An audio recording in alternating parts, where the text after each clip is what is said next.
ከአርትስ ቴሌቪዥን አርዕስተ ዜናዎችን እንሆ። የኢፌዴሪ ጠቅላይ ኤታማዦር ሹም ብርሃኑ ጁላ ወደ ባህር እንዳንቀርብ የሚፈልግ የጠላት ኃይል በሶማሊያ ይገኛል የሚል ንግግር ከሰሞኑ ካደረጉ በኋላ ግብጽና ሶማሊያ ያደረጉት ውይይት እያነጋገረ ነው። የመርማሪዎችን የወንጀል ተጠያቂነት ያጠበበውና ጥያቄ የተነሳበት ረቂቅ አዋጅ በአብላጫ ድምጽ ጸደቀ። ኢራን ያለምንም ቅድመ ሁኔታ ተሸናፊነቷን ካላመነች ትዕግስታችን እያለቀ ነው ሲሉ የአሜሪካው ፕሬዝዳንት ዶናልድ ትራምፕ አስጠነቀቁ።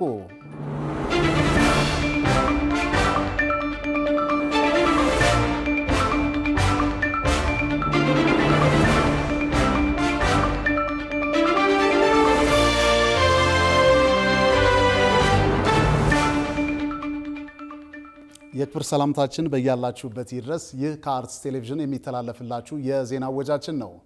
በዓለማችንና በሀገራችን በርካታ ጉዳዮች ተከስተዋል። እኛም ከዓለም ዙሪያና ከሀገር ውስጥ የመራረጥንላችሁ መረጃዎች ይዘን ቀርበናል። ከዜናዎቹ ጋር አምላክ ኃይል አለማየሁ አብሬያችሁ ቆይታ አድርጋለሁ። አብሮነታችሁ አይለየን። የኢፌዴሪ ጠቅላይ ኤታማዦር ሹም ብርሃኑ ጁላ ወደ ባህር እንዳንቀርብ የሚፈልግ የጠላት ኃይል በሶማሊያ ይገኛል የሚል ንግግር ከሰሞኑ ካደረጉ በኋላ ግብጽና ሶማሊያ ያደረጉት ውይይት እያነጋገረ ነው። ይህንንና ሰሞነኛ የቀጠናውን ሁኔታ የሚዳስስ ዝርዝር ዘገባ ባልደረባችን ጽዮን ላይኩን እንደሚከተለው አሰናድታለች። በኢትዮጵያና በሶማሊያ የባህር በር ውዝግብ ምክንያት ለአንድ ሰሞን በቀጠናው ተፋፍሞ የቆየው የጸረ ኢትዮጵያ ትብብር በኢትዮጵያና በሶማሊያ የሰላም ስምምነት ምክንያት ረገብ ብሎ ቆይቷል። ቀጠናውን ወደ ጦርነት ውስጥ ከቶት የቆየው ይህ የሀገራቱ አለመግባባትም በተደረገው ስምምነት ለጊዜውም ቢሆን በቀጠናው የሰላም ድባብ ያሰፈነ ሆኗል።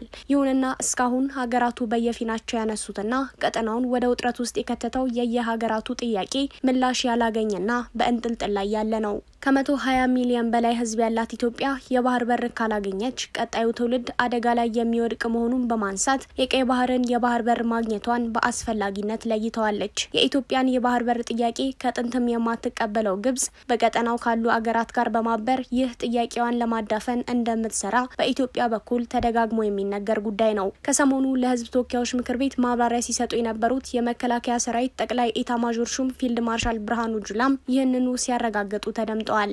ይሄን ያረግን ይያለን ግን እኛ ወደ ባህሩ እንዳንጠጋ የሚፈልጉ ኃይሎች አሉ። አንዳንዴ አሊያንስ ይፈጥራሉ። ኢትዮጵያ ወደ ባህር በር ወደ ባህር አጠገብ ዝር እንዳትል እናድርጋት ብለው አቅደው ግንባር ፈጥረው የሚሰሩ ደግሞ አሉ። እኛ ወደ ባህር በር ብንጠጋ ምን እንደምንጎዳቸው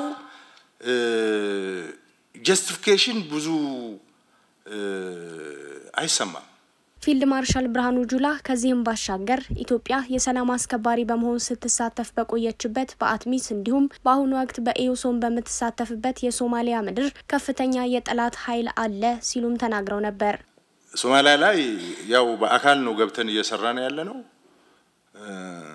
እዛ ያለውን መንግስት በማገዝ መንግስት አልባ እንዲሆን ያደረገውን ኃይል ለመቆጣጠር ብዙ አመት እዛ አሳልፈናል፣ ለፍተናል፣ እዛ ሞተናል፣ ቆስለናል። ይሄ ቀጠናውን ሰላማዊ ለማድረግ ካለን ፍላጎት የሚነሳ ነው። የኢትዮጵያን ብሔራዊ ጥቅሞች ከመጠበቅ አንፃር የሚነሳ ነው እና እዛም ወጣ ገባ የሚሉ ነገሮች አሉ። ከፍተኛ የሆነ የጠላት ኃይል አለ። የፖለቲካ መሞቅና መቀዝቀዝ አለ። ይሄ ላይ መስራት እዛው ያለ ደግሞ ባህሩ ላይ መስራት ነው። ባህሩ ላይ ሊረብሹ የሚችሉ ኃይሎችን ለመቆጣጠር የሚያግዝ ሶማሊያ ላይ መስራት ነው። ፊልድ ማርሻል ብርሃኑ ጁላ የጠላት ኃይል ሲሉ የገለጹትን አካል በስም ባይጠሩም የኢትዮጵያን የጸጥታ ሁኔታ ሊያሰጋ የሚችለውና የኢትዮጵያን የባህር በር ጥያቄ ለማዳፈን ብዙ ርቀት የሄደው ኃይል በሶማሊያ አልሸባብን ለመዋጋት በሚል በኢትዮጵያ ጎረቤት የሰፈረው የግብጽ ሰራዊት ሊሆን እንደሚችል መረጃዎች ያስረዳሉ። ጠቅላይ ኤታማዦር ሹሙ ይህንን ካሉ በኋላ ግን ኢትዮጵያና ሶማሊያ በውጥረት ውስጥ በነበሩበት ወቅት ደጋግመው የግብጽን ደጅ በመርገጥ የሚታወቁት የአሁኑ የሶማሊያ መከላከያ ሚኒስትር ሞአሊም ፊቂ በሶማሊያ የግብጽ አምባሳደር የሆኑትን መሐመድ አልሰይድ አህመድ አልባዝን ወደ ጽህፈት ቤታቸው ጋብዘዋል። የሶማሊያ የዜና ጣቢያ እንደዘገበውም ሙአሊም ፊቂ የግብጽ በኤዩሶም ውስጥ ተሳትፎ ማድረግ አልሸባብን ለመዋጋት ሚናው የጎላ ነው የሚል ንግግር ማድረጋቸውን አስፍሯል። ሁለቱ ሀገራት ከጊዜያት በኋላ መወያየታቸውና ያደረጉትም ንግግር የኢትዮጵያ መከላከያ ሰራዊት የበላይ አዛዥ ፊልድ ማርሻል ብርሃኑ ጁላ ለተናገሩት ግብጽ ተኮር ንግግር በዙር መልስ ለመስጠት ያለመ ነው የሚሉ ትንተናዎች ተደምጠዋል።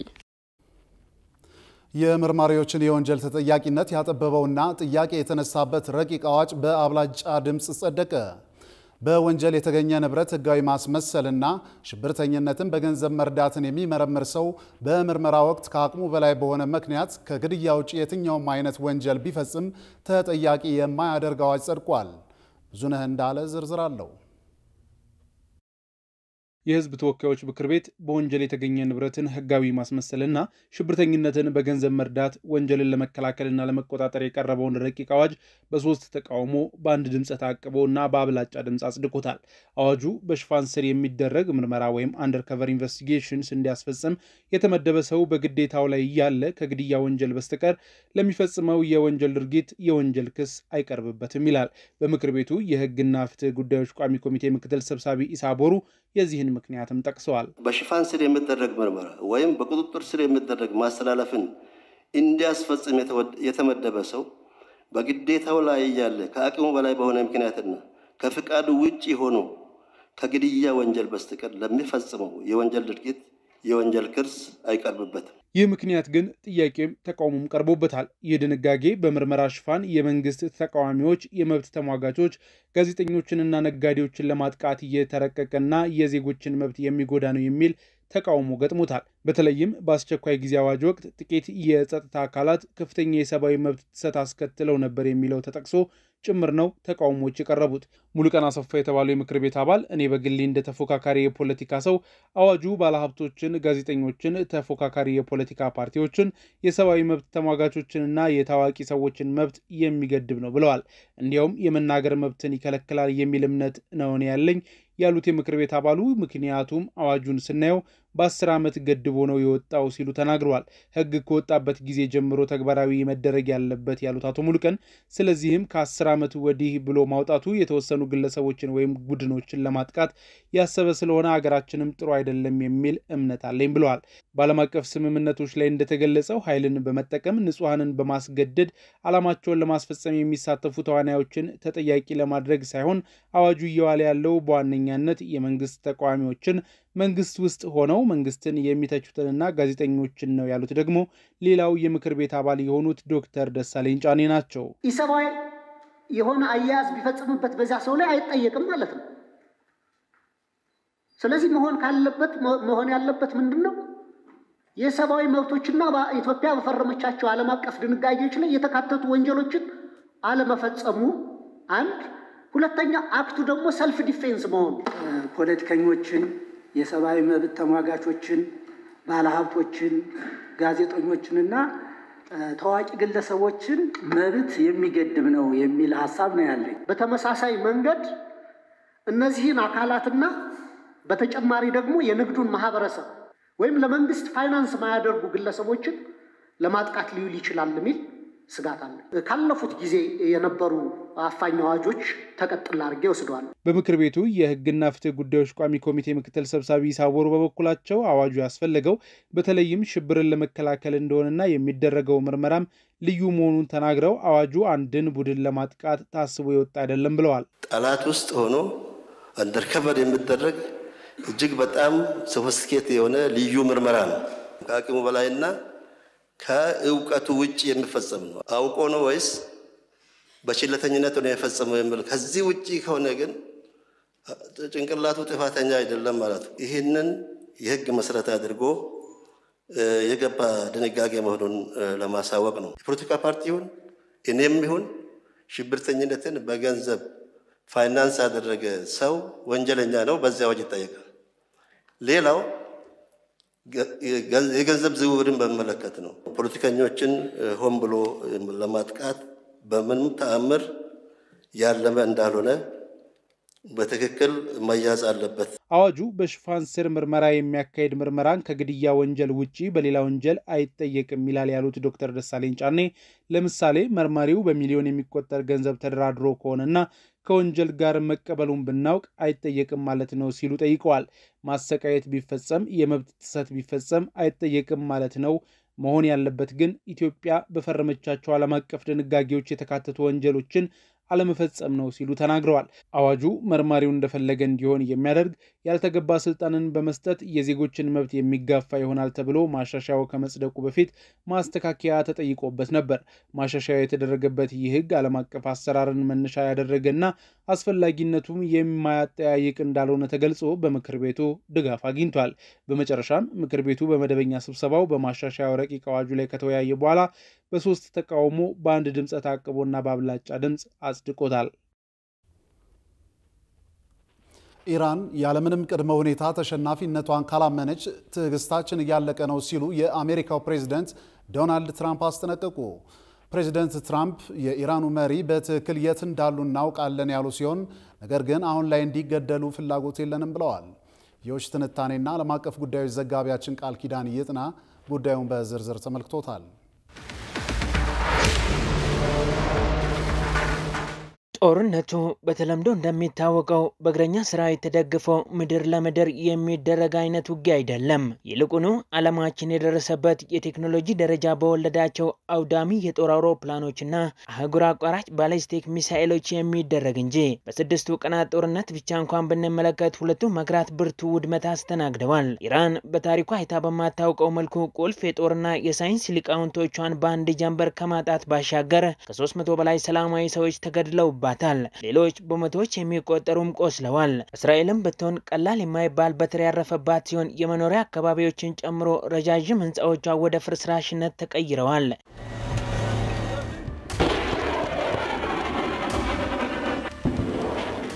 ኢራን በይፋ እስራኤል ጥቃቷን ካቆመች እርሷም አጸፋውን ልታቆም እንደምትችል በውጭ ጉዳይ ሚኒስትሯ አባስ አራጋቺ በኩል ብታስታውቅም እስራኤል ግን ጥቃቷን አጠናክራ በመቀጠል ወይ ፍንክች ማለቷ ነው እየተነገረ የሚገኘው። ይባስ ብሎም የእርምጃው አይነት የእስራኤል እና የዩናይትድ ስቴትስ ቀኝ አክራሪ ፖለቲከኞች እንደሚሉት የኢራንን የኒውክለር ተቋማት በጦር ኃይል መደብደብ ነው። ፕሬዚዳንት ዶናልድ ትራምፕም ኢራንን በጦር ኃይል የመደብደብ እቅዳቸው አሁንም ጠረጴዛ ላይ ነው እንዳሉ ነው። ከከፍተኛ ባለስልጣናት ቻቸው ጋር ተሰብስበው በነጩ ቤተመንግስት የመከሩት ትራምፕ እስራኤል በኢራን ላይ ያካሄደች ባለው ጥቃት ውስጥ አሜሪካ ስለምትሳተፍበት ሁኔታ መነጋገራቸው ተሰምቷል። የትራምፕ የቅርብ አማካሪዎች በተሳተፉበትና 1 ሰዓት ከ20 ደቂቃ በቆየው በዚህ አስቸኳይ ስብሰባ ላይ ግን አሜሪካ በጥቃት ውስጥ ስለሚኖራት ተሳትፎ ሙሉ ስምምነት ላይ አለመደረሱ ተዘግቧል። ለቀናት ኢራን ወደ ኒውክለር ድርድር እንድትመለስ በተደጋጋሚ ሲወተውቱ የቆዩት ፕሬዝዳንት ትራምፕ አሁን ላይ አገራቸው በጦርነቱ በቀጥታ መሳተፍ ሊኖርባት ይችል እንደሆነ ማጤን መጀመራቸው ተነግሯል። በእርግጥ እስካሁን ባለው ሁኔታ የእስራኤል ዋነኛ አጋር አሜሪካ በቀጥታ በጦርነቱ ባትሳተፈም ለእስራኤል ጥቃቶች ቡራኬ መስጠቷ በግልጽ ታይቷል። ታዲያ አሜሪካ በቀጥታ ወደ ጦርነቱ ትገባ ይሆን የሚለው ጥያቄ ባየለበት በዚህ ወቅት የአሜሪካው ፕሬዝዳንት ዶናልድ ትራምፕ በትሩዝ ሶሻል የትስስር ገጻቸው ላይ ባሰፈሩት ጽሑፍ ኢራን ያለምንም ቅድመ ሁኔታ ተሸናፊነቷን ካላመነች ትዕግስታችን እያለቀ ነው ሲሉ ዝተዋል።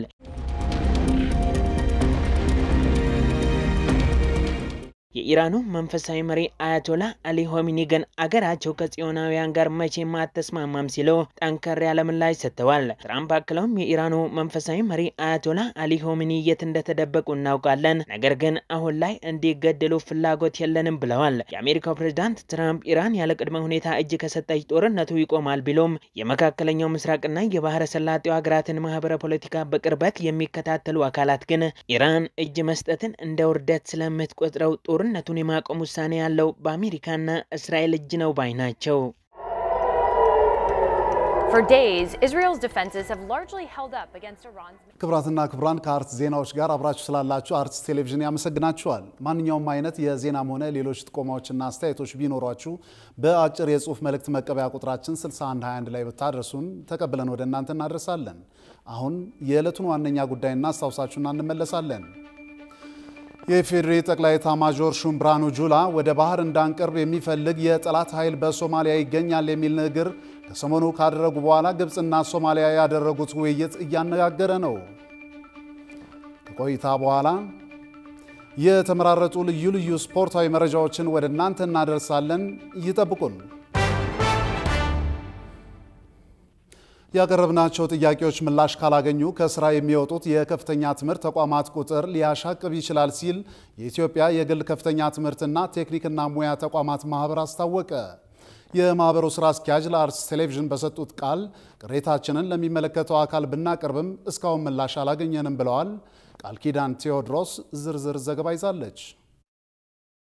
የግል ከፍተኛ የትምህርት ተቋማት ጥራቱን የጠበቀ ትምህርት እንዲሰጡ ለማድረግ በሚል ሐምሌ 22 ቀን 2016 ዓ.ም የወጣው መመሪያ ተግባራዊ እየተደረገ መሆኑ ይታወቃል። በዚህም መሰረት የኢፌዴሪ ትምህርትና ስልጠና ባለስልጣን የዳግም ምዝገባ ማድረግ ያልቻሉ 85 ተቋማት ከዘርፉ መውጣታቸውን እና አሁንም የዳግም ምዝገባ ስራዎች እየተሰሩ ስለመሆኑ መግለጹ ይታወሳል። የዳግም ምዝገባ ስራው ዝቅተኛውን መስፈርት የተከተለ ስለመሆኑና ሙሉ ለሙሉ አለመተግበሩንም መገለጹ አይዘነጋም። ከዚሁ ጋር በተያያዘም ለዳግም ምዝገባ ተብለው የወጡት መስፈርቶች ከትምህርት ጥራት ጋር ምንም አይነት ግንኙነት የሌላቸው ሀሳቦች የተካተቱበት ነው ሲል የኢትዮጵያ የግል ከፍተኛ ትምህርትና የቴክኒክና ሙያ ተቋማት ማህበር ለሚመለከተው አካል ቅሬታ ማቅረቡን የማህበሩ ስራ አስኪያጅ አቶ ተፈራ ገበየው ለአርትስ ቴሌቪዥን ተናግረዋል። ስራ አስኪያጁ አክለውም ቅሬታችንን ለባለስልጣኑ ብናቀርብም እስካሁን ምላሽ አላገኘንም ብለዋል። ማህበሩ እንደ ማህበር ፕራይቬት ሴክተሩን ወክሎ ከአንድም ሁለት ጊዜ በዶኩመንት ደረጃ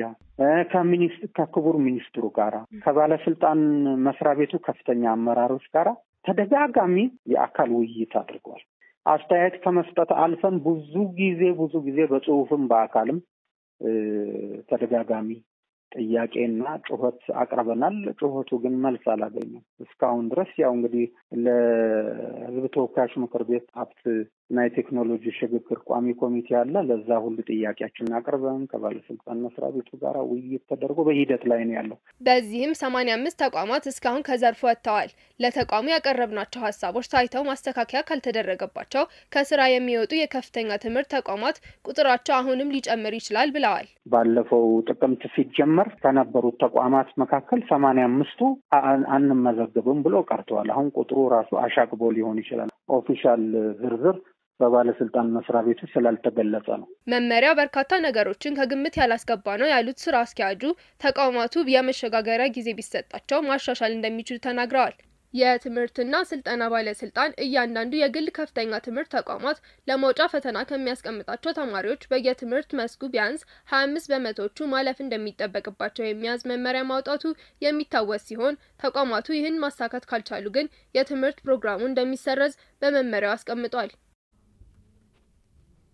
የሰው ሰራሽ አስተውሎት ሁሉንም የስራ ዘርፎች ሊተኩ እንደማይችሉ የዘርፉ ባለሙያዎች ተናገሩ። ይህ ጉዳይ በጊዜ ሂደት ትኩረት እያገኘ ቢሆንም በእነዚህ ሰው ሰራሽ አስተውሎቶች ሊተኩ የማይችሉ በርካታ የስራ ዘርፎችና ይህን ጊዜ መቋቋም የሚችሉ ሙያተኞች እንዳሉ እየተገለጸ ይገኛል። ሚደቅሳ መንግስቱ ጉዳዩን በዝርዝር ተመልክቶታል። According to World Economic Forum, 85 million jobs will be replaced by AI by 2025.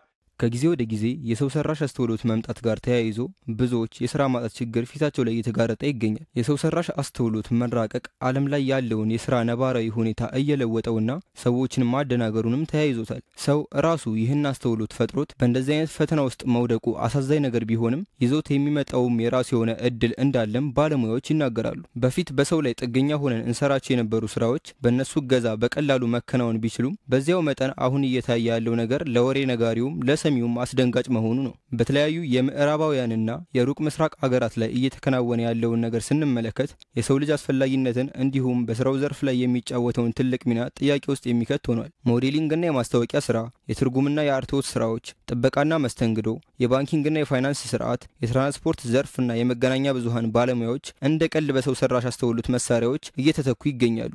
ይሄ ሁሉ ሆኖ ሳለ የሰው ሰራሽ አስተውሎት ሊተካቸው የማይችላቸው ተፈላጊነታቸውም ያልተነካ ብዙ የሙያ ዘርፎች መኖራቸው ይፋ ሆኗል። በለንደን በሚገኘው የኦዲትና የማማከር አገልግሎት በሚሰጠው ፕራይስ ወተር ሃውስ ኩፐርስ በተሰኘው ዓለም አቀፍ ድርጅት ውስጥ ዋና ኢኮኖሚስት በመሆን የሚሰሩት ባሪት ኩፔሊያን ለቢቢሲ በሰጡት ቃል ኤአይ አሁን ላይ ያለውን የስራ ኢንዱስትሪ እየለወጠው እንደሆነ፣ ሆኖም ግን የሰውን ስሜት የሚሹትን ተግባራት ሙሉ በሙሉ ከመተካት ይልቅ እንዲያውም የመጨመር እድሉ ከፍተኛ እንደሆነ አጽንኦት ሰጥተው ተናግረዋል። እንደ ኢኮኖሚስቱ ገለጻም አሁን ያሉ ሰው ሰራሽ ሰራሽ አስተውሎቶች የእጅ ሙያን የሚያካትቱ ስራዎችን ማለትም እንደ ቧንቧ ስራ፣ ኤሌክትሪሻን፣ በእጅ የሚሰሩ ባህላዊ ስራዎች ከሰዎች ውጪ ለመከወን አዳጋች በመሆናቸው ሊተኩ የማይችሉ የስራ ዘርፎች ውስጥ ናቸው። የፈጠራ ችሎታን የሚጠይቁ ሙያዎች ማለትም እንደ ዲዛይነሮች፣ አርቲስቶች፣ ስትራቴጂስቶች እንዲሁም ውስብስብ የሆነ ውሳኔ አሰጣጥ ሂደቶች የሚከተሉ ስራዎች በኤአይ ብቻ ሊከወኑ እንደማይችሉ ተገልጿል። ነገር ግን ሰው መሆንን በተለይም ደግሞ ስሜትና ሰብአዊነትን የማይጠይቁ የስራ ዘርፎች መተካታቸው አይቀሬ መሆኑም ተመላክቷል።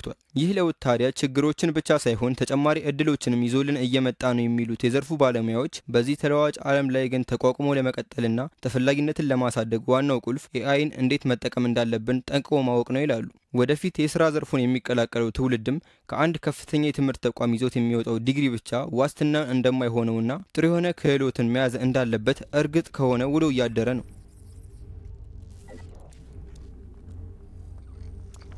ክቡራን ተመልካቾች አሁን ልዩ ልዩ ስፖርታዊ መረጃዎችን ወደ እናንተ የምናደርስበት ሰዓት ላይ ደርሰናል።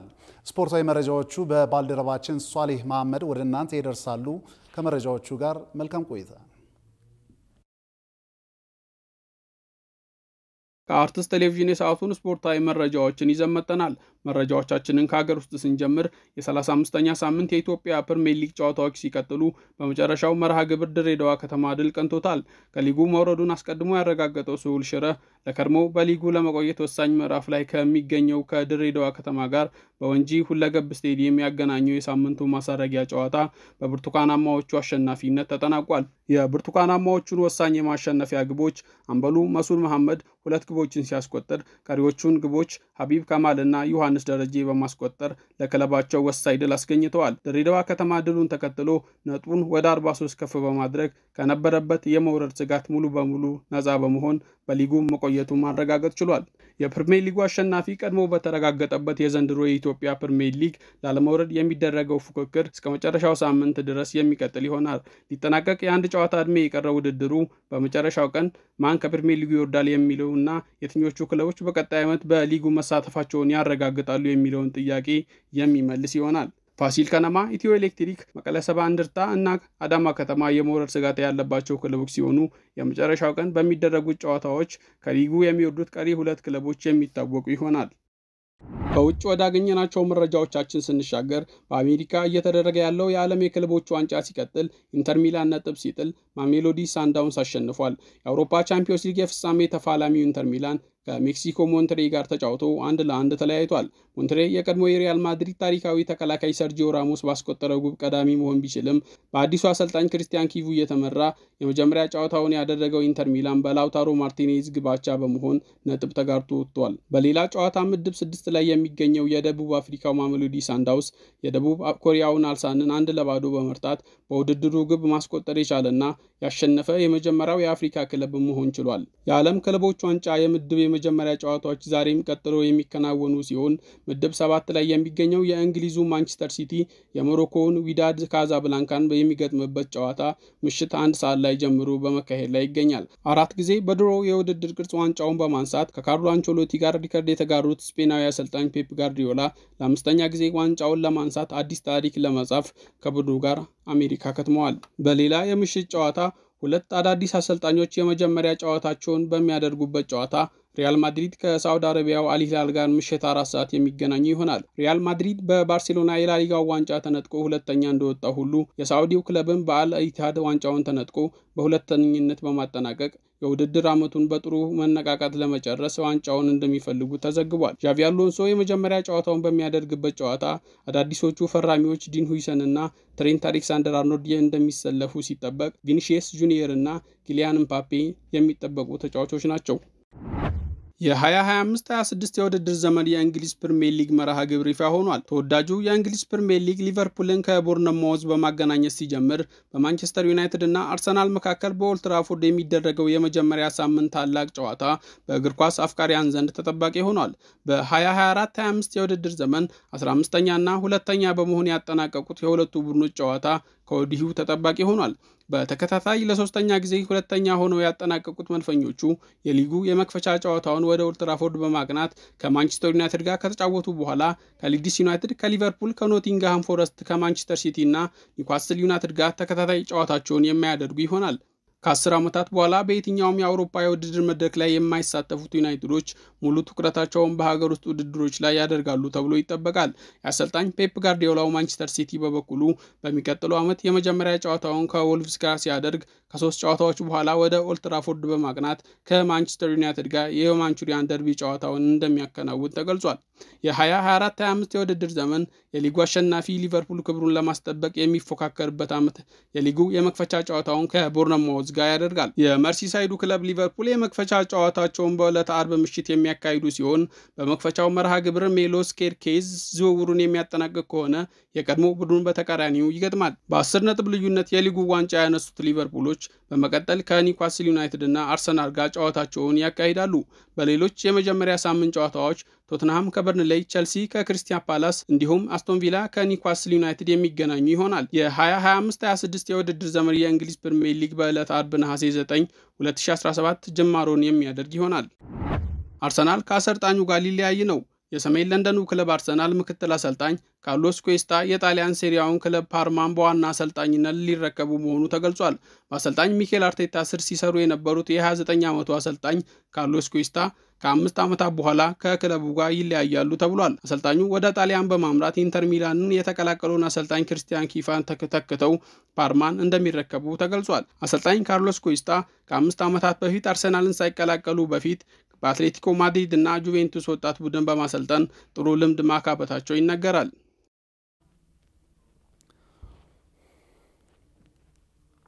ውድ ተመልካቾቻችን የአርትስ ቴሌቪዥን የሰዓቱ ዜናዎች የተከታተላችሁትን ይመስሉ ነበር። ስለሰጣችሁን ጊዜ ከልብ እያመሰገንን ከዜናዎቹ ጋር አምላክ ኃይለ ዓለማየሁ ቆይታ አድርጌያለሁ። ከቀሪ የጣቢያችን ዝግጅቶች ጋር መልካም ጊዜ እንተመኛለን።